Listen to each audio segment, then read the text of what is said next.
हमारे अनुपयोगी मुख्यमंत्री अगर ध्यान देते तो बिजली का कारखाना जल्दी बन करके तैयार हो जाता। इनके बड़े बड़े भाषण आते हैं, लेकिन एक भी भाषण में किसान को लेकर की बात नहीं कह रहे हैं। ये 3 कानून इसीलिए वापस लिए हैं क्योंकि भारतीय जनता पार्टी की नजर वोट पर है। हमारे बाबा मुख्यमंत्री ये भी नहीं जानते होंगे कितनी ट्रांसमिशन लाइन उत्तर प्रदेश में लगी होंगी। भारतीय जनता पार्टी से अच्छा झूठ को नहीं बोल सकते। जिस मुख्यमंत्री के ऊपर तमाम धाराएं मुकदमे थे, उसको भारतीय जनता पार्टी ने मुख्यमंत्री बनाया, जो अपने झूठे विज्ञापन देते हो। इन्हें जब फ्लाईओवर दिखाना तो कलकत्ता का फ्लाईओवर दिखा दिया। भारतीय जनता पार्टी में कोई ऐसी वॉशिंग मशीन बनी हुई है, किसी अपराधी को भेज दोगे वो अपराधी लगेगा ही नहीं। वो तमाम नौजवान इनसे सवाल करेंगे कि नौकरी रोजगार मिला है कि नहीं मिला। ये बाबा मुख्यमंत्री जहाँ चुनाव लड़ने जाएंगे वहाँ की जनता तैयार बैठी। वो कौन लोग थे जिन्होंने समाजवादी इत्र से उसको जोड़ा और समाजवादी पार्टी से जोड़ा? पहले एक कारोबारी को, और वो भी अगर छापा मारा है तो फिर दूसरे पे क्यों अपनी छापा मारा? वो इसलिए छापा मारा क्योंकि पहले छापे में उनकी नाक कट गई। ये कारोबार के खिलाफ है क्योंकि कारोबार हमें और आपको जोड़ता है। हम सब लोगों ने तय किया है कि जाति जनगणना होगी।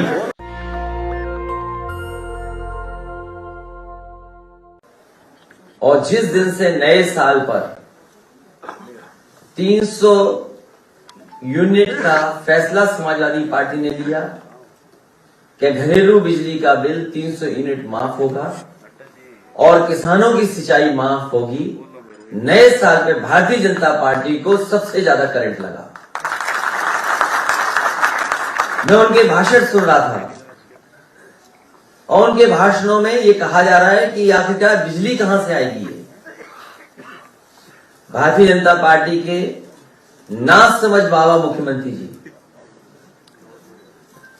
अनुपयोगी मुख्यमंत्री जी, अगर उन्होंने ठीक से काम किया होता तो आज उत्तर प्रदेश में बड़े पैमाने पर बिजली होती।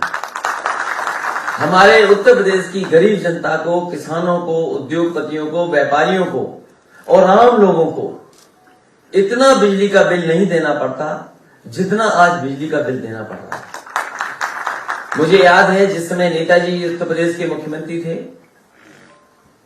कुछ लोगों ने बिजली का कारखाना न लगे उसके लिए बड़े पैमाने पर आंदोलन किया। लेकिन मुझे खुशी है इस बात की कि शाहजहांपुर में रोजा का प्लांट बिजली का लग करके तैयार हो गया। वो नेताजी का समय था।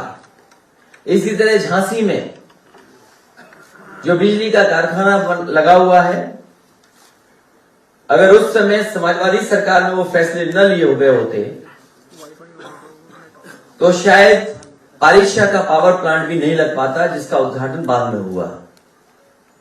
इसी तरह लैंको का एक पावर प्लांट जो सोनभद्र में लगा, अनपारा डी जो समाजवादी सरकार में पिछली बार स्वीकृत हुआ, एमओयू कर करके पुरानी सरकार चली गई, लेकिन उसके बाद जो काम होना था, सिंचाई का विभाग से पानी पहुंचना प्लांट तक, प्लांट को जमीन पूरी उपलब्ध कराना और प्लांट की वाकई उसके अलावा जो स्वीकृतियां प्रदान होती हैं उनको अगर किसी ने दिया तो समाजवादी पार्टी ने, और उसका उद्घाटन भी अगर किसी ने किया था तो नेताजी ने किया था। 3x660 super critical thermal plant जो ललितपुर में बनकर के तैयार हो गया है।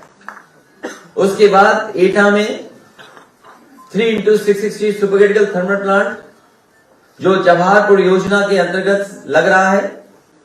हमारे अनुपयोगी मुख्यमंत्री अगर ध्यान देते तो बिजली का कारखाना जल्दी बन करके तैयार हो जाता। हरदोईगंज में 660 सुपर क्रिटिकल थर्मल प्लांट लग रहा है, पनकी में सुपर क्रिटिकल थर्मल प्लांट लग रहा है 660। निवेली लिग्नाइट का उस समय कांग्रेस की सरकार थी, जायसवाल जी भी उसके बिजली मंत्री थे, उन्होंने और मैंने मिलकर के शिलान्यास किया था और वो भी अभी कारखाना बनकर के नहीं तैयार हुआ है। अगर वो बिजली का कारखाना बनकर के तैयार हो जाता तो आज उत्तर प्रदेश के पास बिजली पर्याप्त होती। वो बनकर के अभी तक पूरा नहीं हो पाया है। इसी तरह सोलर प्लांट के लोग करके सोलर में बिजली को बढ़ाने का काम भी समाजवादी सरकार में हुआ। मुझे याद है जिस समय फ्रांस के स्टेट हेड उद्घाटन कर रहे थे, वो अगर योजना किसी के समय की थी सोलर प्लांट की, सोलर पावर प्लांट की, तो वो समाजवादी सरकार की थी जो मिर्जापुर में स्वीकृत होकर के प्लांट चालू हुआ था। उत्तर प्रदेश में बड़े पैमाने पे, चाहे वो ललितपुर रहा हो, महोबा रहा हो, झांसी रहा हो, जालौन रहा हो, या मैनपुरी रहा हो, सोलर पावर प्लांट अगर किसी सरकार में ज्यादा लगे हैं तो समाजवादी सरकार में उन सोलर प्लांटों को लगाने का काम हुआ। हमारे बगल में बैठे हैं मांझी जी, ये उस समय हमारे सरकार में हमारे साथ थे, विधायक थे और मंत्री थे।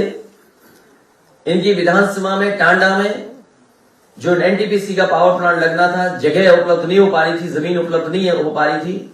एलएनटी के बड़े बड़े अधिकारी आकर के यही निवेदन सरकार से करते थे कि अगर जमीन उपलब्ध हो जाए तो यहां पर जल्दी पावर प्लांट लग करके तैयार हो जाएगा।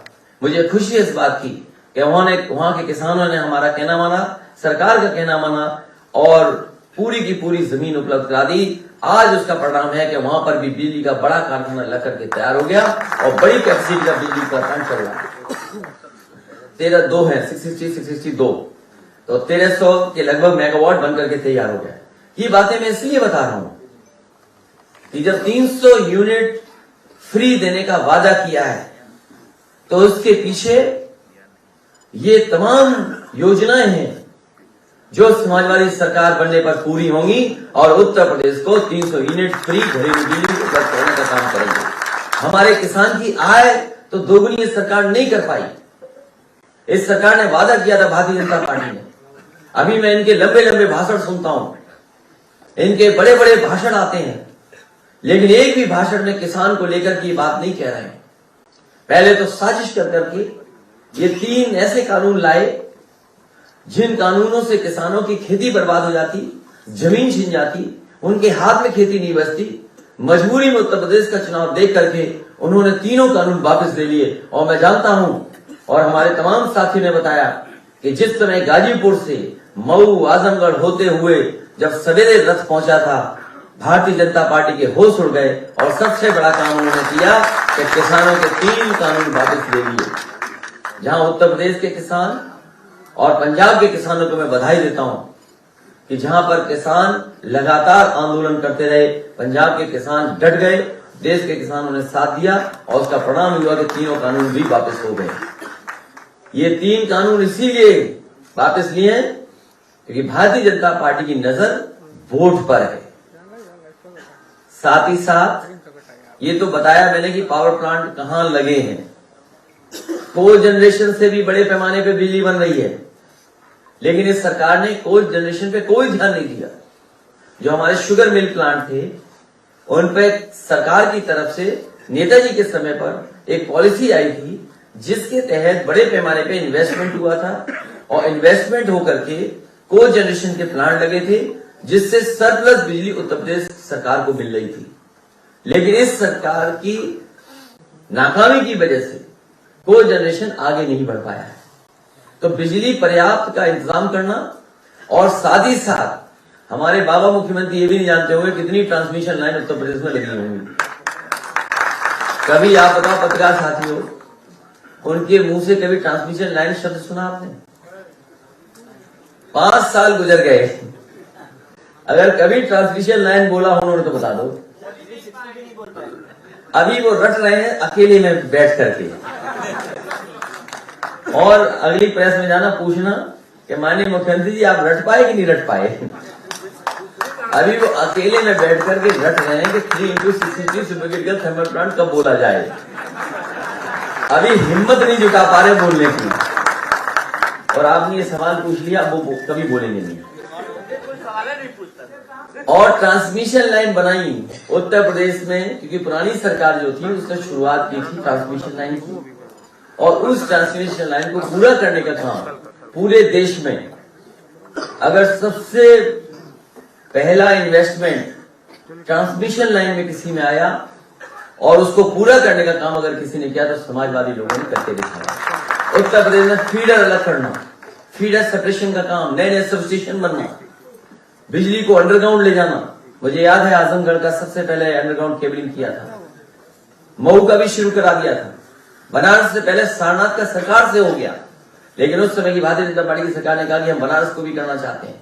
उस समय के जो बिजली मंत्री थे उन्होंने हमारे प्रमुख सचिव से कहा कि बिजली को हम अपने हिसाब से अपने माध्यम से किसी से लगवाना चाहते हैं, अगर आपकी सरकार मान जाए तो हम उसी तरीके से लगाने का काम करेंगे। मुझे याद है हमने अपने प्रमुख सचिव से कहा कि अगर वो केंद्र सरकार के कोई मंत्री कह रहे हैं कि वो अपने हिसाब से अंडरग्राउंड केबलिंग कराना चाहते हैं तो उसको पूरी की पूरी परमिशन दी जाए और स्वीकृत करी जाए। और उसका परिणाम है कि बनारस में अंडरग्राउंड केबलिंग अगर किसी की वजह से हो रही है तो समाजवादी पार्टी की सरकार की वजह से।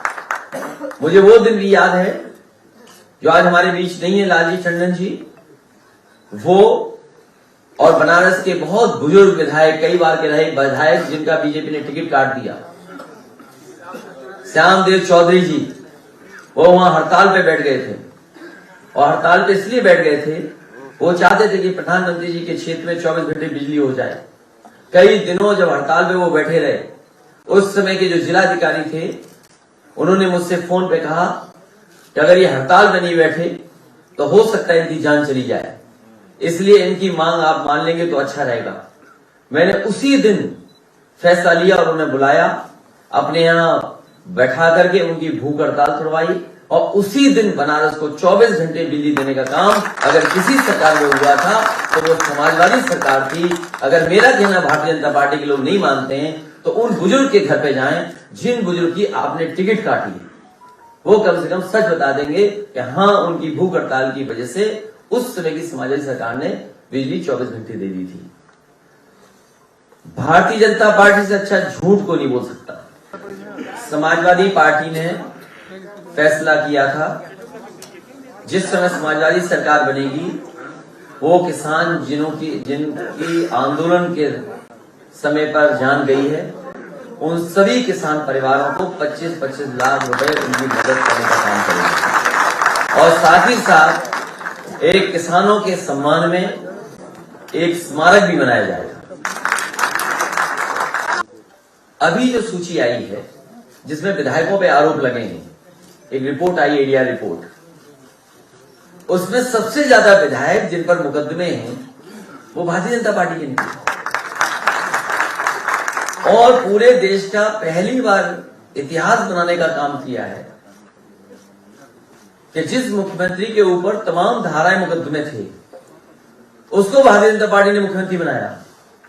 और बहुत सारे भारतीय जनता पार्टी के नेता जो बुजुर्ग है, जो कई वर्षों से खून पसीना बहा करके पार्टी को मजबूत कर रहे थे, वो कई बार कहते हैं कि बताइए हम तो खून पसीना बहा रहे थे, ये जाने कहां से आए और हमारे ऊपर बैठा दिया।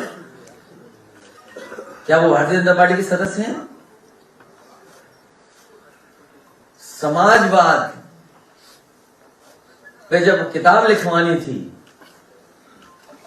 तो उन्होंने अंग्रेजी में लिखवाई है किताब, द सोशलिस्ट मॉन्क। तो सोशलिज्म का जो रास्ता है वही राम राज्य को लिए रास्ता है। जिस समय पूरी तरीके से समाजवाद लागू हो जाएगा वही राम राज्य है। और मैं आपसे जानना चाहूंगा कि द सोशलिस्ट मॉन्क की हिंदी क्या होगी। अभी मैंने भाषण सुना स्मार्टफोन और टैबलेट के डिस्ट्रीब्यूशन के समय पर, हालांकि वो लैपटॉप नहीं देंगे किसी को, लैपटॉप तो समाजवादी सरकार देगी। उन्होंने कहा कि लाखों नौकरियां दे दी हैं, 1 करोड़ रोजगार दे दिए। तभी मैंने एक टीवी चैनल का विज्ञापन देखा, उसमें यह आ रहा है कि एमएसएमई में जो अभी तक रोजगार मिले हैं उत्तर प्रदेश सरकार की तरफ से वो 2 करोड़ हैं। तो अगर 2 करोड़ वो गिन लें, 1 करोड़ मुख्यमंत्री जी के गिन लें और 5 लाख का जो 4.5 लाख का लगभग लगाते हैं वो विज्ञापन, तो बताइए इतने बड़े पैमाने पे नौकरी मिल गई। और जिस सभा में जाता हूं मैं और मैं पूछता हूं कि किसी को नौकरी मिली, इस हॉल में पूछ लो आप। तो इससे बड़ा कोई झूठ नहीं। जो लोग अपने विज्ञापन में झूठ बोलते हो, जो अपने झूठे विज्ञापन देते हो, इन्हें जब फ्लाईओवर दिखाना तो कलकत्ता का फ्लाईओवर दिखा दिया, जब इन्हें कारखाना दिखाना तो अमेरिका के कारखाने दिखा दिए। और जो हमारा पड़ोसी देश है वो हमारे मुख्यमंत्री जी से कुछ सीख गया है, गांव के नाम बदल दिए। ये काम तो हमारे माननीय मुख्यमंत्री करते थे नाम बदलने का, लेकिन चीन ने भी इनसे सीख लिया, गांव के नाम बदल दिए। और जब इन्हें एयरपोर्ट दिखाना था तो बताओ चीन का एयरपोर्ट की तस्वीर लगा दी। तो ये ऐसी सरकार है जिसका हर वादा जुमला है, इनका विज्ञापन झूठा है, इनकी हर बात झूठी है। भारतीय जनता पार्टी में कोई ऐसी वॉशिंग मशीन बनी हुई है, किसी अपराधी को भेज दोगे वो अपराधी लगेगा ही नहीं उसमें। कोई नई वॉशिंग मशीन खरीद करके लाया है। उत्तर प्रदेश की जनता ने भारतीय जनता पार्टी को दो बार केंद्र में सरकार बनाने के लिए समर्थन दिया है।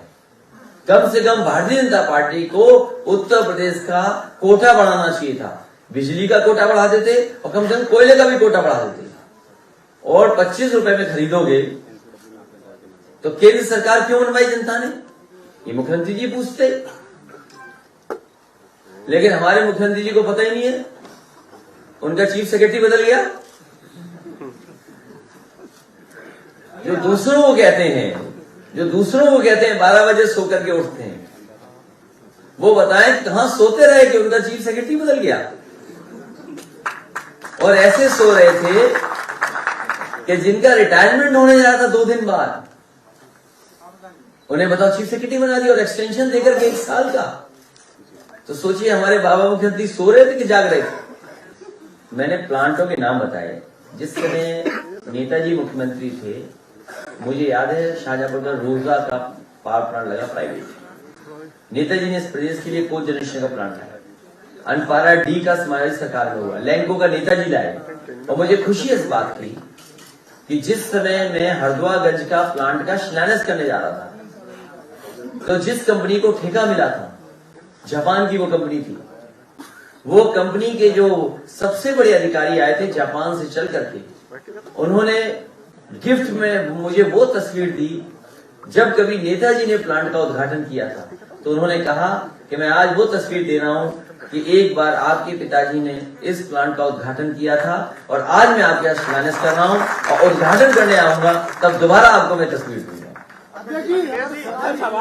तो पावर प्लांट बनाने का काम, को जनरेशन, सोलर पावर प्लांट, और उत्तर प्रदेश आज कह सकता है। मेजा के प्लांट भूल गया मैं, जो आपके इलाहाबाद के एनटीपीसी का और जेपी का जो पावर प्लांट लगा है, वो भी समाजवादी सरकार की देन है। हालांकि पुरानी सरकार ने भी स्वीकृत किया था उसको, आगे नहीं, वो जेपी का है, वो बसपा ने थोड़ा आगे किया था, बाकी हमने किया। ये जो हमारे पत्रकार साथी हैं, इन्हें किसी बीजेपी वाले ने व्हाट्सएप किया है, वो पढ़ रहे हैं। लेकिन हमारा निवेदन आपसे एक है, नहीं, हमारा निवेदन एक है, जिस भी व्यक्ति ने क्या उसका नाम ले लो। इतना सा निवेदन है हमारा। सबको जैसे सबका साथ सबका विकास, वो नकली है। ये बिजली की जब जाएगी तो सबके लिए 300 यूनिट है। क्या सवाल पूछने, मतलब इतने बड़े चैनल को बहुत तकलीफ है भाई। आप तो सवाल ये पूछिए कि जो सरकार किसान के खिलाफ है, जिस सरकार ने ये कहा हो कि हम किसानों की आय दोगुनी कर देंगे, बताओ आय दोगुनी हुई क्या? धान कैसे बिक गया? और जिसका अभी आपने कहा सांड सड़कों पे घूम रहे हैं, खेतों में घूम रहे हैं, बताओ किसान दुखी है। बिजली महंगी कर दी, डीजल महंगा कर दिया, हर चीज किसान की महंगी कर दी। और जब खाद खरीदनी थी, आप बताइए खाद कहाँ किसान को मिली? इसी किसान को खाद नहीं मिली। और बताइए, ये तो पार्ले जी से सीखे हैं। हाँ ठीक बात है, ये बीजेपी वाले सीखे कहाँ से 5 किलो निकालना, ये पता है आपको? ये पार्ले जी का बिस्किट पैकेट आता है, जैसे जैसे महंगाई बढ़ी, पार्ले जी ने बिस्किट उसमें कम कर दिए। उतने पैसे में बिस्किट मिलेगा, लेकिन संख्या उतनी नहीं मिलेगी। और तो ज्यादा महंगाई होगी तो पार्ले जी के बिस्किट का साइज बदल जाएगा। तो अभी जो 5 किलो चोरी हो रही है, भारतीय जनता पार्टी बनी रही तो बोरी का साइज बदल देगी। किसान, गरीब, व्यापारी, नौजवान, ये कहाँ है? ये भी तो उत्तर प्रदेश में है। जब ये चुनाव लड़ने जाएंगे हमारे बाबा मुख्यमंत्री जी, जिस भी क्षेत्र में जाए, उस क्षेत्र की जनता इनसे पूछेगी कि आपने वादा किया था कि किसानों की आय दोगुनी होगी। क्या किसानों की आय दोगुनी हुई? उस क्षेत्र के नौजवान जिन्हें नौकरी नहीं मिली, जिन्हें रोजगार नहीं मिले, जिन्हें बड़ा बड़ा सपना दिखाया था, वो तमाम नौजवान इनसे सवाल करेंगे कि नौकरी रोजगार मिला है कि नहीं मिला है। व्यापारी जिनके व्यापार खत्म हो गया, बर्बाद हो गए कोरोना के समय पर, किसी भी व्यापारी की कोई मदद नहीं की सरकार ने। और बिजली का बिल और तमाम ऐसे सवाल हैं जिनका जवाब भारतीय जनता पार्टी के पास नहीं है। और जब मुखिया उनके चुनाव लड़ने जाएंगे, जो दूल्हा है चुनाव के, वैसे तो आप जानते होंगे हालांकि वो उदाहरण नहीं देना चाहिए, फिर भी मैं दे दूंगा उसको, अदरवाइज मत लीजिएगा। हमारे सब लोग जानते होंगे कि अगर बेटा परीक्षा में ना पास हो पा रहा हो तो कई बार माँ बाप और चाचा भी जाते हैं थोड़ी नकल कराने। रात में हम पे आए, रात हमारे सपने में आए थे भगवान कृष्ण जी, कह रहे थे आपकी सरकार बनने वाली है। और एक बार नहीं आए, हर दिन आते हैं, हर दिन। कोई दिन ऐसा नहीं जिस दिन भगवान हमारे सपनों में ना आकर के कहते हो कि आपकी सरकार बनने जा रही है। इनके तो पत्र में लिखा है। देखिए, जहां से हमारी पार्टी कहेगी वहां से हम चुनाव लड़ेंगे। और याद कीजिए, नेताजी कहां से नहीं लड़े। नेताजी जाने कितने क्षेत्रों से चुनाव लड़े। नेताजी गुन्नौर से भी लड़े चुनाव, नेताजी फिरोजाबाद से भी चुनाव लड़े, नेताजी एटा से भी चुनाव लड़े, नेताजी मैनपुरी से भी चुनाव लड़े, शाहजहांपुर से भी लड़े चुनाव नेताजी। तो बड़ी जगह हमारे पास तो बहुत सारी सीटें हैं। आजमगढ़ से भी नेताजी लड़े चुनाव, संभल से लड़े, नहीं विधानसभा लोकसभा की बात। तो नेताजी कितनी जगह चुनाव लड़े। समाजवादी पार्टी जहां कहते कि मैं चुनाव वहां से लड़ूंगा, तो कम से कम ये बाबा मुख्यमंत्री जहां चुनाव लड़ने जाएंगे वहां की जनता तैयार बैठी होगी। सरकार को आखिरकार क्या इंटेलिजेंस सरकार की कर रही है, क्या सोचने में, केवल विपक्षियों के फोन सुनने का काम करेंगे। इस तरह की जो घटनाएं हो रही हैं, इस तरीके से सोशल मीडिया पे किसी भी धर्म का या किसी की भी आस्था से कोई खिलवाड़ नहीं कर सकता। और इसके लिए सरकार को कहीं न कहीं निगरानी रखनी चाहिए, क्योंकि सरकार जानती है कि कौन लोग ऐसा कर रहे हैं। कि कन्नौज सेंटर है, और कन्नौज आज का सेंटर नहीं है, सम्राट हर्षवर्धन के जमाने का सेंटर, वो राजधानी थी देश की। और वहां एक राजा ऐसा रहा जिसका नाम कोई दूसरा रखता नहीं है, जयचंद। कोई जयचंद नाम से व्यक्ति नहीं मिला इस कमरे में, तो नहीं कोई जयचंद नाम से, कोई नहीं, कोई जयचंद नाम नहीं रखता है। कन्नौज की जनता ने जयचंद को भी भगा दिया। ये साजिशें और षड्यंत्र और लोगों को अपमानित करने का काम लगातार चलता रहेगा। वो इसलिए चलेगा क्योंकि ध्यान हटाना जरूरी है। Divide and rule, divert the brain. भाई डिवाइड एंड रूल अंग्रेज लाए, सोच समझ के लाए। कभी जाति और धर्म में झगड़ा करा देना। इस देश की संस्कृति रही कि जहां पर गंगा जमुनी की तहजीब कोई एक दिन में थोड़ी बनी, हजारों साल लगे तब गंगा जमुनी तहजीब बनी है। हम एक दूसरे को अपनाते हैं, एक दूसरे की चीजों को अपना लिया, वर्षों में रह रह करके साथ, कभी भाषा में अपना लिया, कभी खाने में अपना लिया, कभी कपड़ों में अपना लिया, कभी हमने गानों में अपना लिया। तो कोई एक दिन में थोड़ी चीजें एक दूसरे से मिल गई हैं, हजारों साल लगे हैं। तभी हम कहा जाता है कि गंगा जमुनी तहजीब। तो ये जो कन्नौज का मामला है, केवल एक सिंपल सवाल है, एक सिंपल सवाल। जिस इत्र व्यापारी पर पहले दिन छापा पड़ा, वो कौन लोग थे जिन्होंने समाजवादी इत्र से उसको जोड़ा और समाजवादी पार्टी से जोड़ा? जो लोग थे वो सब साजिश और षड्यंत्र करने वाले लोग हैं। जिन लोगों ने भी पहले दिन जिस पर छापा पड़ा है इत्र व्यापारी पर, जिन लोगों ने भी समाजवादी इत्र से और समाजवादी पार्टी से जोड़ा, उन्हें निर्देश मिले कहीं से और हमारे पत्रकार साथी ने निर्देशों का पालन किया। बड़े ओबिडिएंट हैं कुछ लोग, और उन्होंने निर्देशों का पालन किया और उसका प्रचार किया। तो कन्नौज के इत्र वो सौहार्द का इत्र है, मिलने का इत्र है। हर आदमी जीवन की खुशबू और खुशबू को नहीं समझता। जो आदमी अकेला रहता हो वो क्या खुशबू को समझेगा? हो गए तुम, कुछ खुशबू उसको नहीं पसंद होती है। खाना हो, खाने में खुशबू है, ये जीवन की जो खुशबू है ये बीजेपी को नहीं पसंद। अब वो बीजेपी को कहे तो उसका भी बना देंगे इत्र, पता है तो हमने बनवा के भिजवा देते। कन्नौज के लोग मिट्टी का भी इत्र बनाते हैं और हर एक का एक अपना फार्मूला होता है। इत्र छोटा मोटा कारोबार नहीं है, बड़े पैमाने पे दुनिया में कारोबार है। इस सरकार को उस कारोबार को बढ़ाना चाहिए था, ना कि अपमानित कर रहे हैं। और सोचिए अल्पसंख्यकों पे कितना हमला है। वो अल्पसंख्यक थे दोनों, इसीलिए हमला उन पर हुआ है। जैन समाज क्या है आबादी में बताओ? 45 लाख। 50 लाख होगा, 50 लाख से ज्यादा जैन समाज नहीं है आबादी में। उन पे हमला हुआ कि नहीं हुआ? पहले एक कारोबारी को, और वो भी अगर छापा मारा है तो फिर दूसरे पे क्यों अपनी छापा मारा? वो इसलिए छापा मारा क्योंकि पहले छापे में उनकी नाक कट गई। और एक रिजर्वेशन हुआ करता था एंग्लो इंडियंस का, विधानसभा में एक सीट हुआ करती थी, नॉमिनेशन से पहुंचते थे, लोकसभा में सीटें थी। भारतीय जनता पार्टी आई, तुरंत हटा दिया वो भी रिजर्वेशन। वो कौन लोग थे जिन्होंने हरियाणा में मूर्ति को तोड़ा है? सिख समाज पर क्यों अन्याय हो रहा था, अत्याचार हो रहा था, और आतंकवादी तक कह दिया गया था, और कहा कि ये लड़ाई किसानों की नहीं है, हिंदू और सिखों की लड़ाई है। ये कौन लोग थे? इसलिए इनके जीवन में कोई खुशबू नहीं है, ये कभी खुशबू पसंद नहीं कर सकते। ये कारोबार के खिलाफ है, क्योंकि कारोबार हमें और आपको जोड़ता है।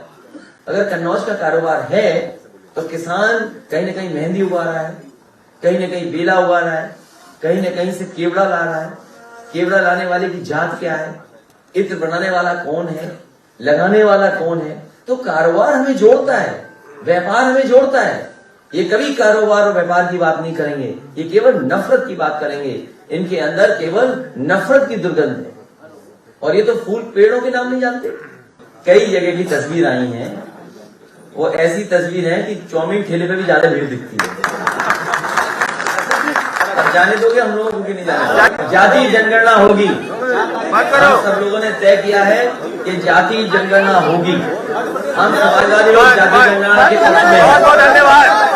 धन्यवाद। नेशनल दस्तक की आपसे गुजारिश है कि अगर इसको बचाना चाहते हैं तो नेशनल दस्तक को सब्सक्राइब करने के लिए रेड कलर के सब्सक्राइब बटन को दबाएं, फिर बेल आइकन की घंटी दबाएं। नेशनल दस्तक को बचाने के लिए बहुत जरूरी है कि हर खबर को शेयर करें, लाइक करें, कमेंट जरूर करें।